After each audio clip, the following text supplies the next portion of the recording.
Assalamualaikum warahmatullahi wabarakatuh.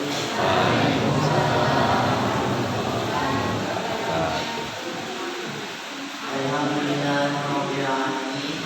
Alhamdulillahilladzi arsala rasulahu bil huda wa dinil haqq liyudhhirahu 'alal dini wa kafa billahi shahida. Asyhadu an la ilaha illallah wa asyhadu anna Muhammadan abduhu wa rasuluh. La nabiyya wa la rasula ba'da. Amma ba'd.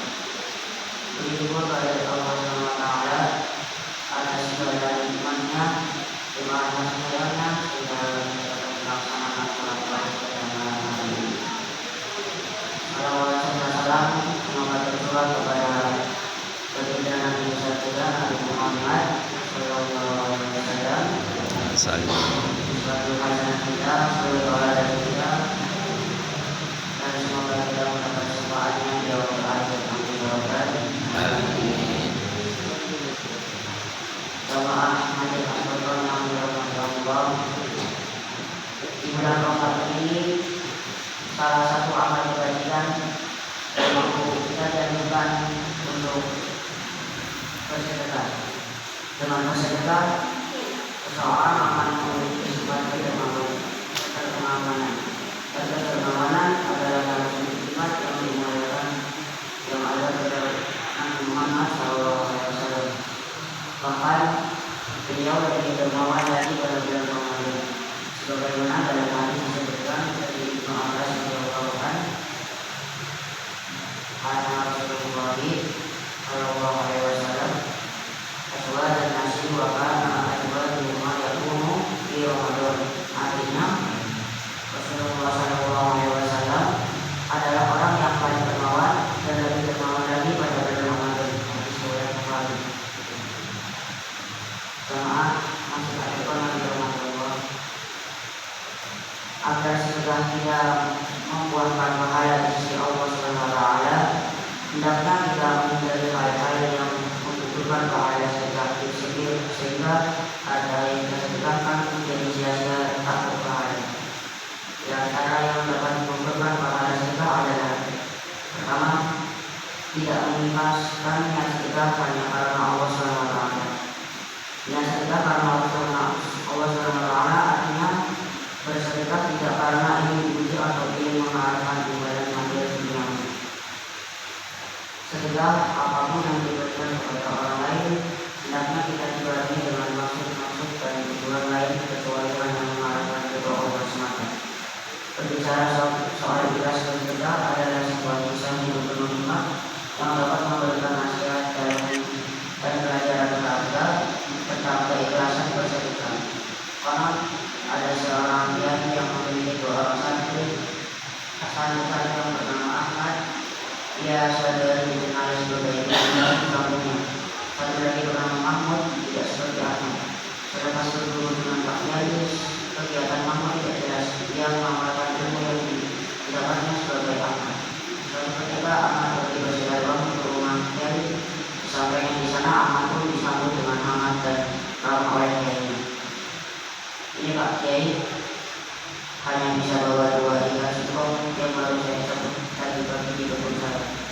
Terus Ahmad setelah bertanya tentang kabar dan keadaan dulunya, dan Kiai terharu dengan ketulusan pemberian santrinya.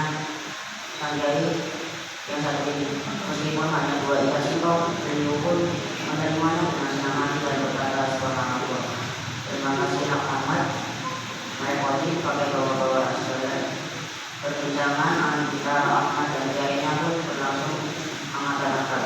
Setelah merasa puas, Ahmad pun pamit kepada gurunya. Benar Ahmad, kata Pak Kiai sambil masuk menemui ibu Nyai. Dia bertanya kepada istrinya, benda yang bisa diberikan kepada santrinya sebagai balasan atas keikhlasan singkong. Di rumah kita tidak ada apa-apa lagi Pak, cuma ada seorang satu-satunya di belakang rumah, sahut punya. Dia sudah kemarin Bu, kambingnya biar kita sedekahkan saja kepada anak Ahmad. Insya Allah kita akan diberitahu oleh Allah SWT dan diganti dengan yang lebih baik dan lebih banyak. Kita sekali dengan istrinya. Ahmad pun pulang membawa Kami pemberian gurunya dengan saya dia berbatasan dengan Mahmud. Walaupun Mahmud pertanyaan tentang kami yang tentunya dia pemberian dari Kiai. Tadi saya kami membawa 2 ikat singkong. Saya malah dikasih kami terus Mahmud berpikir kalau Ahmad cuma bawa 2 ikat singkong, saya pulang ke Kiai kasih kami. Apalagi kalau bawa beras kalung, bisa dikasih sapi. Mahmud pun segera mengambil satu beras dan berbekas seperti itu rumah sang Kiai. Terbayang dalam benaknya ia akan membawa sesuatu yang lebih berharga dari dibawa Ahmad. Sesampainya di sana, seperti biasa Mahmud beramah-ramah dengan sang Kiai. Setelah dirasa cukup, Mahmud pun pamit. Namun Pak Kiai memintanya menunggu sebentar. Seperti biasa Pak Kiai bertanya kepada istrinya barang yang diberikan kepada Mahmud sebagai balasan atas pemberiannya. Yang ada cuma singkong pemberian Ahmad saja. Pak, saya ibu naik singkat. Ya sudah, kalau itu Mahmud tidak berikan singkong saja. Mahmud pun kaget ketika Pak Kiai menunjukkan 2 ikat singkong untuk dibawa pulang. Dia kecewa karena pemberian siapa tidak seperti apa yang diberikan sebelumnya. Itulah akibat sedekah yang tidak ikhlas atau mengharapkan imbalan dan balasannya lebih banyak. Oleh karena itu saya mengingatkan kita agar senantiasa ikhlas bersedekah. Allah SWT berfirman, Bismillahirrahmanirrahim. Wa ma umiru illa liya'budullaha mukhlisina lahu-d-din wa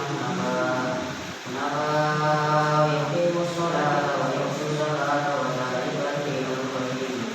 Artinya, padahal mereka hanya diperintah menyembah Allah SWT dengan ikhlas menaatinya semata-mata karena menjalankan agama, dan juga agar melaksanakan sholat dan menunaikan zakat dan demikian itulah agama yang lurus.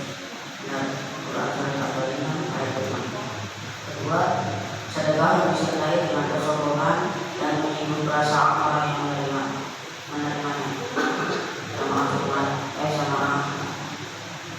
Tarawih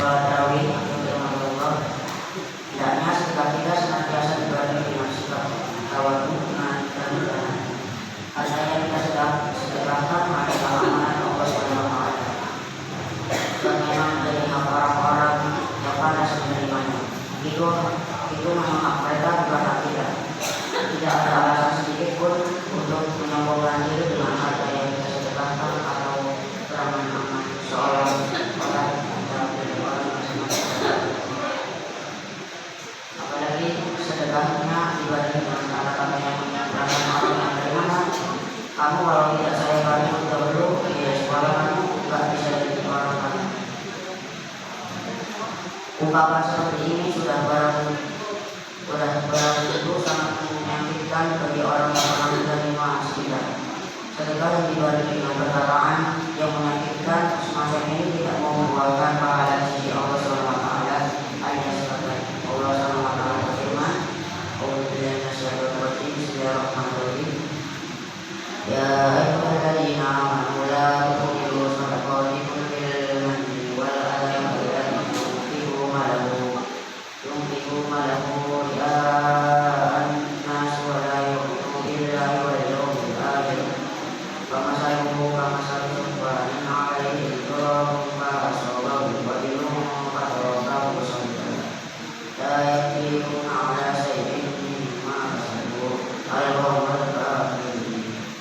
Artinya, wahai orang-orang yang beriman, janganlah kamu merusak sedekahmu dengan menyebut-nyebutnya dan menyakiti perasaan menerima, seperti orang yang menyimpangkan hartanya karena ria pada mereka, kepada manusia dan tidak beriman kepada Allah SWT dan hari akhir. Perumpamannya orang itu seperti batu yang licin yang atasnya ada debu. Kemudian batu itu ditimbang dari depan, maka tinggallah batu itu licin. lagi. Mereka tidak memperoleh sesuatu apapun dari apa yang mereka kerjakan, dan Allah tidak memberi petunjuk kepada orang-orang kafir. Surat Al-Baqarah ayat 260. Ketiga, menghitung dan menyesali apa yang telah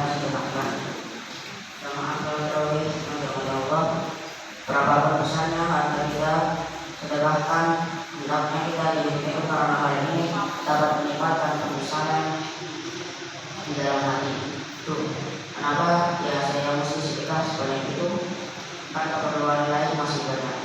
Padahal perlu dihindarkan seperti ini mengandung unsur kebesaran dan dapat membatalkan pahala sedekah yang telah diberikan. Bila kita bersedekah, hendaknya kita lupakan saja apa yang telah kita sedekahkan. Yakinlah Allah Subhanahu wa taala tidak pernah menyanyiakan sedekah kita, dan Allah Subhanahu wa taala akan ganti dengan yang lebih baik serta lebih banyak dari yang telah kita sedekahkan. Istilah ketika tangan kanan kita bersedekah, nanti kita akan mengetahui Rasulullah SAW bersabda, "Rajulun tasaddaqa bi shadaqatin fa akhfaraha hatta la ta'lama shimaluhu ma sana'at yaminuhu." Artinya, seseorang yang memberikan sedekah lalu dia menyembunyikannya sehingga tangan kirinya tidak mengetahui apa yang telah diperbuat dengan tangan kanannya. Demikianlah 3 hal yang dapat membatalkan sedekah. Semoga tidak menyadari sedekah yang telah kita berikan selama ini. Aku menumpau dari hada wa astaghfirullahaladzim li wa lakum hadallahi wa iyyakum ajma'in. Astagfirul khairat. Assalamualaikum warahmatullahi wabarakatuh. Waalaikumsalam.